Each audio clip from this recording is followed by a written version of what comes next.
Shalom, selamat pagi teman-teman Persekutuan Rohani Kristen Jakarta. Hari ini saya mau sharing sesuatu buat kalian bahwa menjadi generasi muda yang menjadi harapan masa depan bagi keluarga, gereja, bahkan bangsa dan negara, itu adalah sesuatu yang pasti dan waktunya akan datang. Tetapi memang hanya orang-orang yang siaplah yang akan dapat tanggung jawab untuk memikul beban untuk membawa Indonesia, membawa bangsa dan negara, membawa gereja, bahkan membawa keluarga kita menjadi orang-orang yang dipandang di masa yang akan datang. Nah, karena itu memang perlu sekali memiliki generasi muda, anak-anak muda Indonesia, remaja pemuda Indonesia yang berkualitas, bukan cuma dalam pengetahuan tapi berkualitas dalam karakter, berkualitas di dalam hidup mereka, dan kemudian mereka memberikan dampak yang besar, dampak yang signifikan bagi bangsa dan negara, bagi masyarakat kita, dan memberikan dampak luar biasa bagi keseluruhan kehidupan berbangsa dan bernegara. Karena itu ada beberapa hal yang memang penting diperhatikan bagi generasi muda. Kamu nggak bisa lari bahwa masa depan akan datang. Kamu nggak bisa lari dari waktu yang akan terus bertambah. Kamu tidak akan bisa lari dari keadaan fisik yang akan berubah.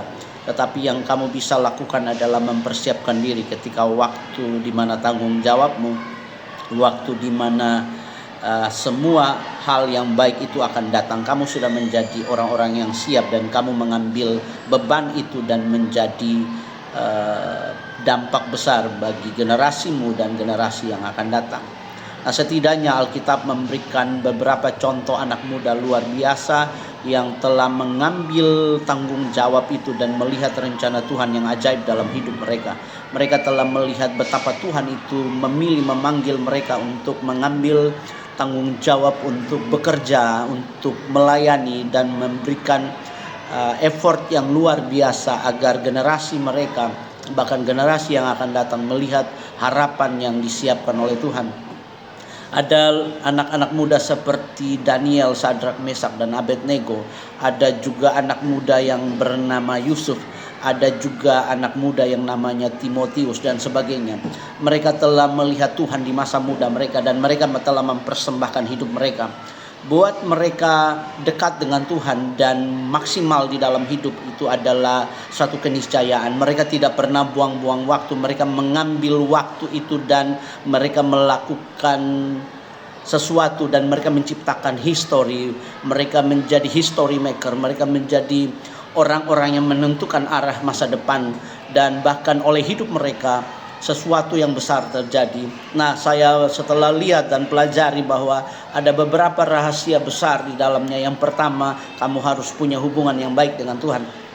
Karena Alkitab berkata bahwa hanya dekat Allah saja kita menjadi kuat.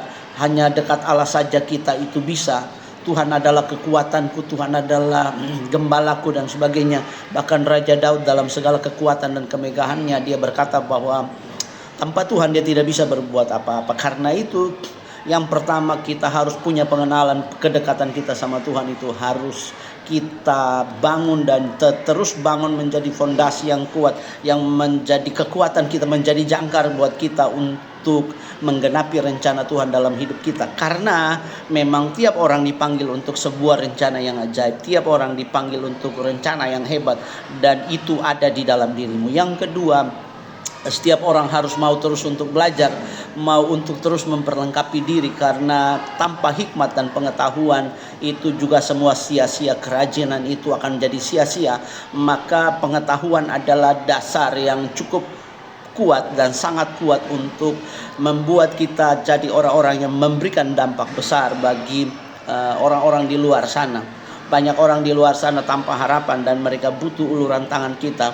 Dan kita butuh hadir sebagai orang yang memberi solusi, generasi muda yang memberikan harapan yang baru buat mereka dengan cara-caranya Tuhan. Dan yang ketiga, jangan tunggu Tapi mulai dari sekarang, jangan tunggu. Kadang-kadang orang-orang berpangku tangan, mereka tidak mulai, pengetahuan mereka banyak, ilmu yang mereka dapat banyak, tetapi langkah pertama mereka tidak pernah lakukan, langkah kedua mereka tidak pernah jalani, langkah ketiga mereka tidak pernah lalui, sehingga tidak pernah terjadi apa-apa. Kita butuh memulai, kita butuh mengambil langkah pertama, karena histori terjadi karena ada orang-orang yang mengambil langkah. Resikonya memang banyak, mengakibatkan ketidaknyamanan, mengakibatkan orang harus berhadapan dengan berbagai tantangan, berbagai kesulitan, tetapi dia mengambil langkah untuk terus maju.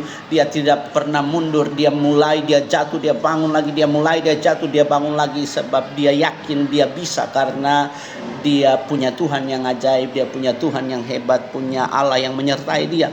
Karena itu jangan pernah ragu, jangan pernah takut, mulailah dengan langkah pertama. Apa saja yang ada di dalam hatimu, menjadi cita-citamu, menjadi harapanmu, cita-citamu yang besar dan sebagainya, mulailah dengan langkah demi langkah.